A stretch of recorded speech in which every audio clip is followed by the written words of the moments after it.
we're very lucky to have with us live in the studios this morning Rob Holland. Rob Holland is candidate for Port of Seattle Commissioner, position 3. Rob, thank you very much for coming and spending time with us Thank this you. morning. Glad to be here this morning. Start out and tell us, why are you running for Commissioner of the Port of Seattle? Yes, well, the port is the economic engine in our region. Over 100,000 jobs around the region, both ports together, 200,000.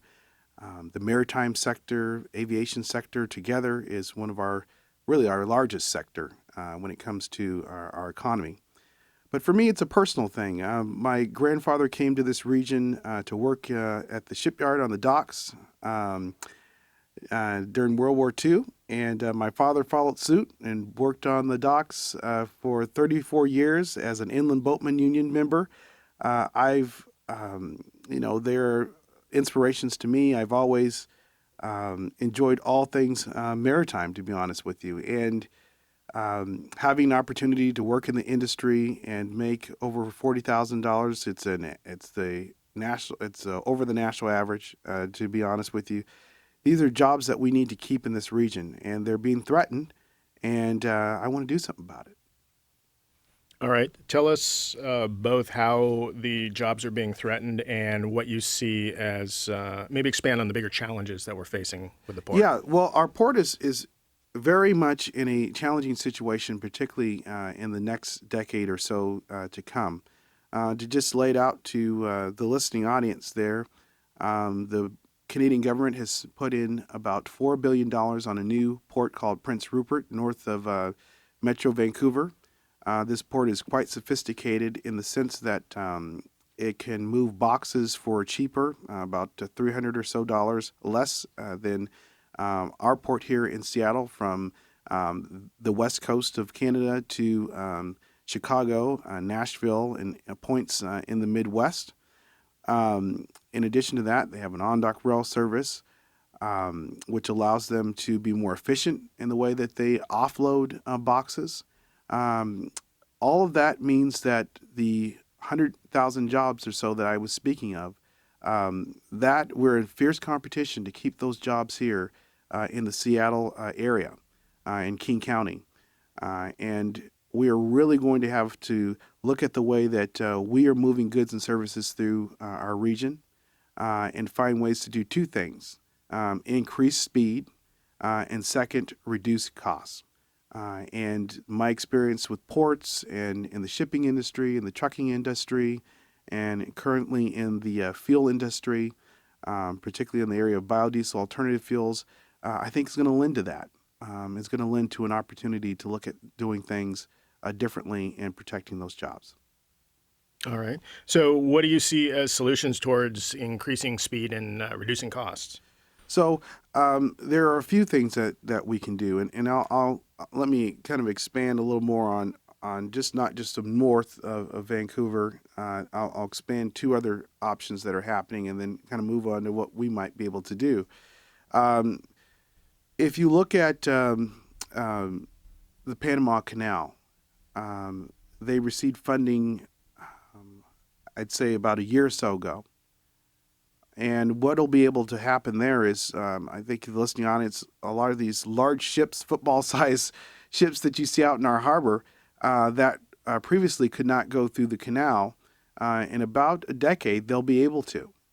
And this means that trade coming from Asia could potentially divert, not all of it, but a significant amount could potentially divert to ports such as Houston and New Orleans and Tampa, and maybe in some cases Miami.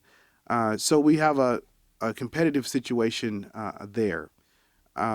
Mexico, if things change with the government down there, they also are looking at implementing a large investment and increasing their share of Pacific coastwide trade from Asia. And they would be competitive on the labor side, cost per box. They would also be competitive on the rail side, particularly going into states like Texas and all the way up into Kansas. So laying out the pieces there, we've got some challenges. Where we have advantages, and this is what's important for us, is that oftentimes, your Walmarts, your Costco's, your Targets, whatever your big box store is that you might even be visiting today to purchase whatever it is you're looking for, those retailers are looking more and more to have larger boxes available for just-in-time inventory, so to speak, from a supply chain perspective, particularly as it relates to the distribution centers that are around the country, and more of those that are coming this direction, and I'll speak about that in a second here. But what that provides is an opportunity for us to say that in this region, we not only can take, a 45-foot container or a 20-foot container, we have the ability to put them in 53-foot containers. And that allows for, again, more space used, less cost to a retailer for moving their products to various DCs. We still have that opportunity here. South King County has the largest distribution center on the West Coast outside of Los Angeles and Long Beach. But again, there are threats to that in the sense that a lot of the communities down there, they obviously want to grow. There's housing needs, opportunities for retail and what have you. I've had a wonderful opportunity to talk to a lot of the mayors down there. So we have to have a real structured plan here that says to not just, that's why I think it's sometimes a misnomer to call it the Port of Seattle. It's got to be the Port of King County. And we have to partner with communities around the county, particularly in South King County, to say that this isn't just a thing that's going to be a success for Seattle. It's going to be a success for our entire county, because you have one of the linchpins that's going to help us out of this situation, and that's the warehouses and the transload facilities. Quick question, the 53 footers, are those something that one would see on the road or just on the rails? You probably see them all the time, and unfortunately they are not on the rails. See, this is another interesting piece.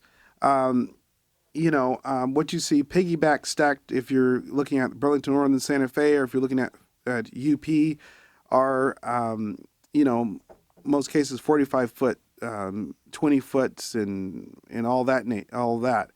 53s are what your large trucks are going to be moving around. Gordon Trucking and some of the other larger truck firms out there. And trust me, you will probably, if you don't see one today, which you probably will, you'll see it on your way to work, Monday through Friday, or your way home. All right, so talk about one of the platforms of your campaign is Green Jobs. Talk more about that. Absolutely. Well, I think, I think we all experienced, I was very active in one of the last campaigns here for the current president. And, one of the attracting pieces to his economic platform was finding ways to jumpstart, our economy from a hard assets, so to speak. It's been about 30 years in the making that we have allowed for what I would consider our manufacturing base to be moved out of this country. And there's a few things that happen with that. When we move our manufacturing base out of this country, it's a security issue, because now there's a lot of folks who, they don't have the skills to build hard assets anymore. And that's a problem. Second, manufacturing jobs, and I don't mean just putting, heads on dolls or TVs, putting a screen on a TV, anywhere from what Boeing does to, anything really. I mean, any product or service that's being provided. But a lot of those jobs are being moved out of this country, and those were middle income jobs. They were jobs that were creating an opportunity for people to have a middle class income, to have health care, and to have benefits and pension and retirement. Things, in my opinion, that stabilize, our society. And as we see, a lot of those jobs are gone. And I strongly believe that we need to have a manufacturing industrial policy in this country that brings those jobs back. Maybe not all of them, but a significant amount of them. But bring them back in a way that's going to be important in relation to how it treats our environment as far as our air and our water, and also be competitive from a business perspective too. So my green recovery concept, and I call it the green jobs plan here, for the port touches on three important pieces for that locally here. It says that we need to train a new workforce of people to do the jobs that need to be done today that are going to help us be competitive tomorrow. And that happens to be a lot of folks that are, they might not be nanotechnologists or they might not be lawyers, but I grew up in Bremerton in a blue collar community. And, for your listening audience, somebody might be listening here, going to work or coming from work in one of these sort of sectors, which is you use your head, but what's also important is your hands. And those type of jobs, I think, are absolutely critical. So what it says is we're going to work on those jobs from an apprenticeship perspective. I'm glad to sit here and say that I have the endorsement of the King County building trades, the carpenters, the painters, the plumbers, the pipe fitters, you name it. All of these folks who work on buildings, so to speak. And it does a second thing, which is reduce the port's environmental impact on our region. And the third thing, it makes us competitive. How does it reduce the port's environmental impact on our region? Because the way that we heat and cool buildings, the way that we provide electricity to our buildings, all these things are going in the process of changing. And as they're in the process of changing, and we're looking at new ways of doing these things and being more efficient by doing it, we need to train people to do that work. And so here's a wonderful opportunity to train hundreds of people from an apprenticeship side to get in to do over 1 million square foot of port property and literally redo the way that we heat and cool those facilities. And at the third piece of that, and this is something that companies that we have here in our own backyard, such as McKinstry, and had a wonderful opportunity to tour their facility and speak with them. They're saving their customers 40% on their energy efficiency bills. This is a wonderful opportunity. So there's three pieces of this that work. In a time like this, and one of the toughest economic times that we're seeing in a generation, we're training people to do important work. Second point is we're doing right by our environment when it comes to our air and our water. And third, as Teo Shitani said, the current CEO of the Port Commission, he said of the Seattle Port of Seattle. He says, I want the Port of Seattle to be the cleanest and greenest portal to North America. We can do it. We can do it. Several years back, I can't remember, 5 to 10 years back, the Commissioners Port of Seattle were involved with the electrical workers and the crane operators lost their job, their public jobs, lost them to stevedoring services. How do you see privatization of jobs working into green jobs? Are those two completely different things? No, they're not. I think what we have to realize if we're going to see a larger scale green recovery in this country, and particularly what I'm talking about here at the port, we have to realize that particularly what we're calling blue collar jobs, which I think the port does play a role in promoting those jobs, at least on the shore side, so to speak. That it's not just international trade jobs that the port can produce. And I think that's an important piece. Because if there is an institution in our community that will promote what I consider jobs that work in the hard assets, or that are working on hard assets. And that's anywhere from steel too. I should mention, Nucor Steel. I mean, you name it, Seaport Steel. A lot of the metal factories that are mom and pop metal factories, so to speak, that are south of Spokane Street Viaduct and Trident and all the Fisherman's Terminal. I mean, millions of jobs that are being put out there. We got the whole North Pacific fishing fleet in some cases, not too far from where we're sitting now. Um, there's a retirement process that's happening, and a lot of these young folks, particularly, if you look at my website, robforport.com, there's a place there for veterans, folks that are coming back from Iraq and Iran that are looking to find themselves in the economy. I think you have to have a family livable wage floor to this.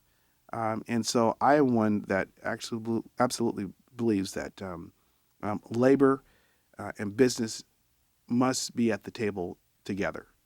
It's where we need to be. All right. And it also seems a recent trend has been a move from space for shipping containers towards cruise terminals. Do you think that is a positive trend? Well, I'm a supporter of the cruise terminals and the cruise ships. The fourth largest industry in Seattle is tourism. And if you talk to the downtown hotels and retailers and Pike Place Market, and we've benefited from that as they have come here. So I think the cruise ships have been a wonderful boost to our economy. They've acted as a stimulus. But what's another point in the question that I'm hearing, I believe, is that are we going to protect our industrial land and the terminals to which we are moving containers? And that question is yes, we must, because what happens often, particularly in nothing against San Francisco, by the way, if anybody out there's from San Francisco, but if you look at the San Francisco Oakland model, with such an urban environment abutting industrial slash container terminals, it's not beautiful to look at necessarily. Maybe for a guy like me it is, or something like that. But for most, having nice restaurants and sort of a gentrification of a waterfront, that's the way that San Francisco went. I'll tell you today, you probably know this, there aren't any containers going through San Francisco anymore. They're gone. And the wharfs are tourist places now. Everything's over in Oakland at this point. And I think some people look at our situation here and think, well, Seattle, Tacoma, maybe it all should go to Tacoma. And maybe we should turn it to San Francisco. Well, as long as I'm on the commission, that's not going to be an option. I believe that Seattle has a history of a working waterfront going back to the Yukon expedition all the way up to today. And there's been generations and people who have lived and worked off that waterfront. And it's had a huge impact on the city of Seattle. And I would fight that sort of gentrification myself. Fisherman's Terminal is another facility that has a rich history for the city of Seattle and the region, and seems to have not gotten the attention it deserved over the last decade or even longer. Would you see that as a priority for the Port of Seattle? Yeah, Fisherman's Terminal must be a priority for the Port of Seattle for what I've stated earlier, the connection to Alaska and the lower 48. One of those connections is Fisherman's Terminal and the trolleys and the work that's being done out there. That's another industry that I feel we must protect. There is a constraint there. It's very easy to look at that piece of real estate and do something different there. And there have been suggestions to doing that. Again, having a nice I mean, the condos and real estate come up a lot because there's so many opportunities, so many opportunities. But I look at it as a respect of growing up in the Pacific Northwest, having this a part of, my heritage for myself and my family. Um, I think we ought to protect those things that are unique to us. And Fisherman's Terminal is one. By the way, that's the first terminal that the Port of Seattle invested in. So it's the oldest terminal, and I think it needs to be protected. Again, to lock a new generation of people. There's a great guy out there. His name is Mr. Knutson. He's with Lockheed Fish, and he still sells fish on down there from time to time. And I got a chance to meet his son Noah, and it was a wonderful opportunity to see one generation connecting with another generation, and knowing that if we protect this asset, not only Noah will be able to live off his boat, off the boats and all of that, and fishing and the fishing industry in Alaska. Um, his kids can do the same thing too.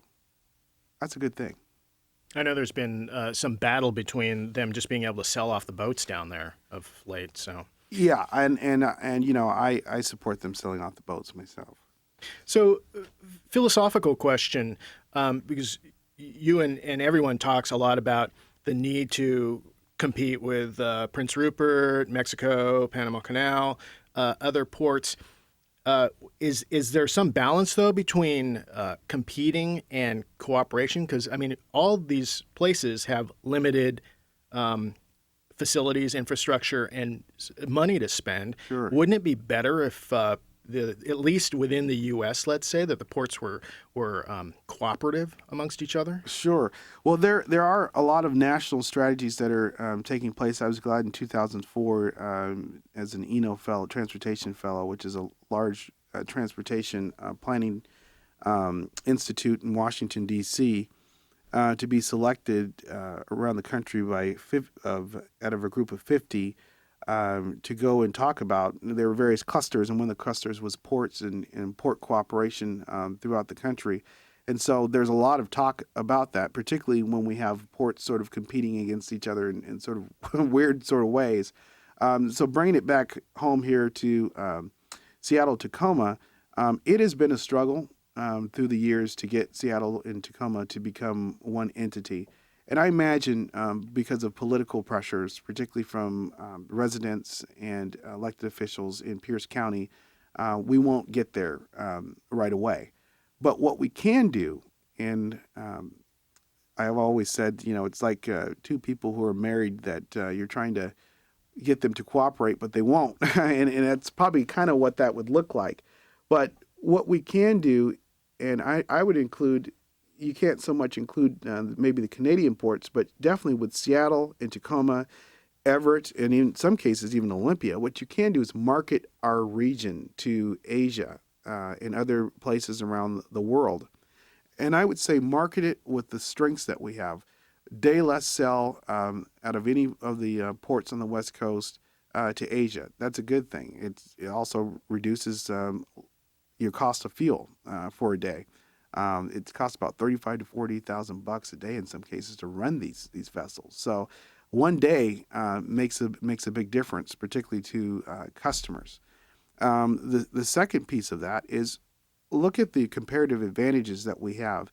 Everett has an excellent what's called a break bulk facility. That is things that can't really fit into containers. They're just too odd shaped. They have a well-trained labor staff, a labor community up there, and terminals and handling facilities that can do that kind of work, particularly with their connection with Boeing and the Navy. Port of Seattle, we got two major railheads sitting right here, just in some cases literally across the street from our terminals. Burlington Northern, Santa Fe. Those are excellent options for people who are trying to get things out and get them out quick to the Midwest. Tacoma, if you need a larger operation that might include, maybe cold storages or warehouses or transload facilities, or you need more storage space for demerge opportunities, whatever that is. Tacoma has the land advantage that we don't here. So I think we need to be more creative. One of the things that I would like to do, if I'm on the commission, is they're already beginning the process of having joint commission meetings between Seattle and Tacoma. I would like to see Everett be a part of that. And one of the agenda items would be, what would it look like for us to market our ports together around the world? It's a good start to a hopefully marriage in the future. Only got about a minute left, so quick question: does most of the containers coming off ships, does it go via rail or truck at this point? Most of it goes via rail, and that is going to be an important piece for us. Rail costs are critical to moving a box. Speed is critical to moving a box, and so as we were talking before we got on the air here, again, it is somewhat of an advantage with Canada because they have a planned rail system. So we got to look at things differently, and I think we're going to have to make those investments, upfront cost investments. But in the end, I think we'll be very successful. All right. I'm hopeful. We are talking with Rob Holland. He is candidate for the Port of Seattle Commission Position 3. And Rob, how can people find out more about your campaign? Yes. Go to rob4forport.com, and you'll learn all about our campaign. I just want folks to know that in the primary, I won by 55% of the vote versus, my nearest competitor who was at 30.